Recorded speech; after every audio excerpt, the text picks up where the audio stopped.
Hello and welcome. We have the readings for the fourth Sunday in Lent. It's from St. John chapter 9 and it's 40 verses. It's quite long, but it's a very profound encounter. As Jesus went along, he saw a man who had been blind from birth. His disciples asked him, "Rabbi, who sinned, this man or his parents, for him to have been born blind?" "Neither he nor his parents sinned," Jesus answered.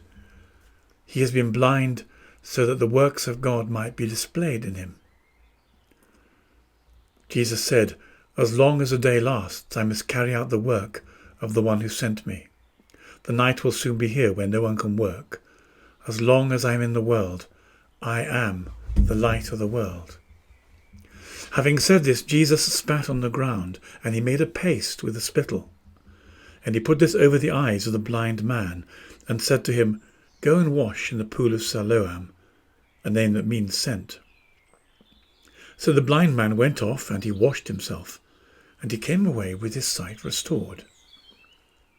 His neighbours and people who had earlier seen him begging said, "Isn't this the man who used to sit and beg?" And some said, "Yes, it is the same one." Others said, "No, he only looks like him." The man himself said, "I am the man." So they said to him, "Then how do your eyes come to be open?"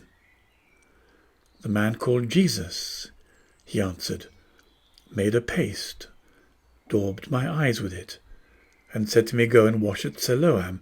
So I went, and when I washed, I could see." They asked, "Where is he?" "I don't know," he answered. They brought the man who had been blind to the Pharisees. It had been a Sabbath day when Jesus made the paste and opened the man's eyes. So when the Pharisees asked him how he'd come to see, he said, "He put a paste on my eyes, and I washed, and I can see." And then some of the Pharisees said, "This man cannot be from God. He doesn't keep the Sabbath." And others said, "How could a sinner produce signs like this?" And there was a disagreement amongst them. So they spoke to the blind man again. "What have you got to say about him yourself, now that he's opened your eyes?" "He's a prophet," replied the man. However, the Jews would not believe that the man had been blind and had gained his sight, without first sending for his parents and asking them, Is this man really your son, whom you say was born blind? If so, how is it that he's now able to see?" His parents answered, "We know he is our son, and we know he was born blind, but we don't know how it is he can see now, or who opened his eyes. He's old enough. Let him speak for himself." His parents spoke like this out of fear of the Jews, who had already agreed to expel from the synagogue anyone who should acknowledge Jesus as the Christ. This was why his parents said, "He's old enough, ask him." So the Jews again sent for the man and said to him, "Give glory to God. For our part, we know this man is a sinner." The man answered, "I don't know if he's a sinner. I only know I was blind, and now I can see." And they said to him, "What did he do to you? How did he open your eyes?" He replied, "I've told you once, and you wouldn't listen. Why do you want to hear it all over again? Do you want to become his disciples too?" At this they hurled abuse at him. "You can be his disciple," they said. "We are disciples of Moses. We know that God spoke to Moses, but as for this man, we don't know where he comes from." The man replied, "Now here is an astonishing thing. He's opened my eyes, and you don't know where he comes from. We know that God doesn't listen to sinners, but God does listen to men who are devout and do his will. Ever since the world began, it's unheard of for anyone to open the eyes of a man who was born blind. If this man were not from God, he couldn't do a thing." "Are you trying to teach us?" they replied.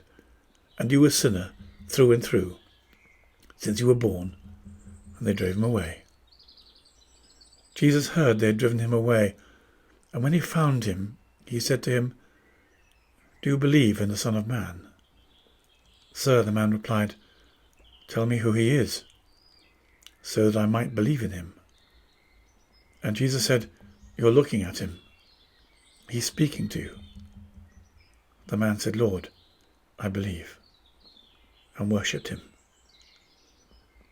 Jesus said, It is for judgment I have come into this world, so that those without sight may see, and those with sight turn blind. This is the most wonderful piece. It's quite long, and John clearly thought that it had a great deal to say to people about Jesus. It's very interesting that it begins with the disciples asking Jesus a theological question. Seeing somebody who was quite clearly someone known well in the community, and they'd been blind from birth, they wondered, how is it possible that there should be such suffering in the world? And they asked Jesus what the cause of it was. Did he somehow sin? Were his parents immoral? What's the karmic relationship between this man's suffering and misbehavior? Jesus doesn't answer this question because it's not the real issue. The real issue is that he's about to do something quite spectacular, utterly unambiguous, that will roll down the centuries and resonate in people's hearts at a most profound level. So he says, this man was born blind so that God could be glorified. And then he does something very odd indeed. He makes some clay, some mud, he spits in it. What on earth is he doing? What does this mean? Jesus does nothing without meaning. He is ultimate meaning himself. Of course, if we go back to the very beginning of the Bible, we find that Adam, humankind, was made out of the dust and the clay. God, the Holy Trinity, took dust and clay and made man and breathed life into him. Suddenly, Jesus is doing what God, the Creator, did at the very beginning. He makes some clay and he smears it over the man's eyes and tells him to go and wash, and he sees. For anyone who understands the book of Genesis, Jesus is acting as God the Creator. As the church began to meditate on who Jesus was, it began to make the most profound claims that John begins by making. In the beginning was the Word, and the Word was with God, and the Word was God. Jesus is the Creator. And so when this man is hauled in front of the religious tribunal, as people struggle with this immense miracle, again they ask the wrong questions. The Pharisees concentrate on the fact that the healing was done on the Sabbath. An extraordinary, narrow-minded approach to something that was utterly wonderful. Instead of sharing in the complete miraculous wonder of somebody once blind now seeing, someone born blind now seeing for the first time, they want to know if the rules were broken. So important to approach the right question. And yet very many of us don't. If I can take a foray for the moment into our present circumstances with the coronavirus or the plague, there are a number of questions being asked by different people. One, of course, is this in some way the wrath of God, a judgment on us? Ultimately, everything comes from God. Our life and our death, all circumstances are God's responsibility. The book of Job tautens up the relationship between what goes on here and God, in order to allow us to find God at the root of everything that happens to us. But here I think the real question is, what is God teaching us through the thing that has happened? What can we discover about ourselves and about God through this virus? Instead of concentrating on whether the rules have been broken, yes, we've broken the rules. We've done some terrible things. The circumstances of the way in which animals were treated at the wet market in Wuhan was awful. Yes, we've done some terrible things. We have been aborting our babies in the millions in a way that we know profoundly and deeply offends God. But if we look at what God might be saying to us through this particular virus, what do we see? We see that the first thing is that In a society fixated on pleasure, on having a good time, on comfort, on self-soothing, we are reminded very powerfully of our mortality. Anybody could die. In fact, it's likely to be anybody with some underlying condition, but nonetheless, anybody could die.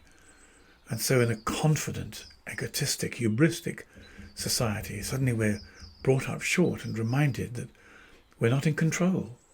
In this battle between viruses and our biology, a battle that has warred down the centuries and so often broken out into plagues, we, in the 21st century, who thought we were so clever, so powerful, so scientifically literate, hang on the edge of life and death, and it's the virus that has a anthropomorphic hand in our back and might push us over. What do we learn from what's happening to us now? We're in a kind of enclosed Sabbath. This lockdown is a very strange thing to happen. People in cities are saying it's quiet. There are no aeroplanes giving us permanent headaches. The canals of Venice are recovering. They're turning clean. The place is becoming quiet and clean, as if the Sabbath is a Sabbath of healing for the world and our society, as our frenetic racing around, chasing money, feeding the capitalist cogwheels of our society, is suddenly stilled for a moment. What is God teaching us? He's teaching us that there are some very seriously things that are wrong in our way of life, in our culture, in our patterns. And the thing that is most wrong is that He is not at the centre of things. And now, faced by our mortality and with our rushing around taken away from us, we have the opportunity to reconsider what matters in our lives, what matters in our society. There are a number of people who are saying, well, we have to proceed in the way of with the powers given to government. Some people are afraid of a world government. The question we should be asking is, how do we discover God again in our lives in order to live lives of deeper ethical integrity, of greater kindness and compassion, greater neighbourliness? Suddenly, in this time, wonderful acts of kindness and neighbourliness have come to the surface. And what do we make of them? Well, what we ought to do is to say this goodness underlies the human condition because we're made in the image of God. He's made us like this, but there are few opportunities to express it. What is God telling us through this virus? He's reminding us of our mortality, of our weird values, of our need to discover a new way of living. Jesus in this passage unambiguously proclaims himself to be God.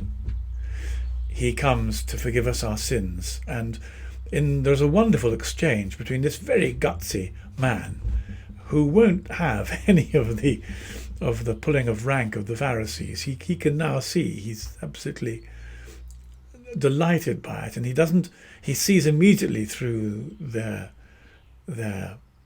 political nitpicking. Do you want to become his disciples? All I know is I can now see everyone trying to evade responsibility for making a decision about Jesus. And perhaps this is the most important thing about the passage, that the time comes when we do have to make a decision about Jesus. One of the most important things a Christian community can do is talk about Jesus, repeat his sayings, tell the stories, so that although people want to avoid talking about him, after all, he's been reduced to the most common swear word we have, which is spiritually very interesting. It is as if evil and the agency of evil wants to associate Jesus with anger and rage and frustration and rebellion, the very opposite of who he is. And demonized as so many people are, they pick up this echo and ventilate this aggressive spirit of anger and rage, not knowing that the Jesus whom they defame is the one who wants to carry them to heaven. So who is Jesus? And how is the church going to make Jesus known to people? Jesus says at the end this wonderfully enigmatic phrase, I've come so that those who think they can see become blind, and those who are blind can see. Blindness here is an analogy. What it stands for is closed-mindedness and closed-heartedness. In other words, those who are blind are those who are closed-minded and closed-hearted. If you're closed-minded and closed-hearted, you're not going to see anything. You're going to be confirmed in your prejudices. You're going to get stuck. You're going to react badly to Jesus, who comes doing the most incredible things. I mean, after all, when we look at the Gospels and see what Jesus did, how he healed the blind and the lame, how he cured the sick, how he raised the dead, how he healed revenge and forgiveness, how he brought life instead of death. These things should automatically be immensely exciting to people. One sniff of this kind of agenda, and we, in our mortality, circumscribed as we are by so much hate and anger and unkindness and judgmentalism and unforgiveness, we should grab him with both hands and say, can you really do these things for us too? But instead we ignore him. And this moment of mortality, this moment when the world is pausing in the face of the virus, this is a moment as we approach Easter when we should be talking about Jesus, introducing people to him, so they might discover who he really is. In any way that we can, in any way that seems likely to work, obviously not in ways that are unlikely to work, as the church has sometimes done. I've come so that those who are closed-minded and closed-hearted will stay that way. But for those who are open-hearted and open-minded, that they will be able to see. And those are the people that Jesus looks for, the open-hearted and the open-minded. People who are hungry for what he wants to give them.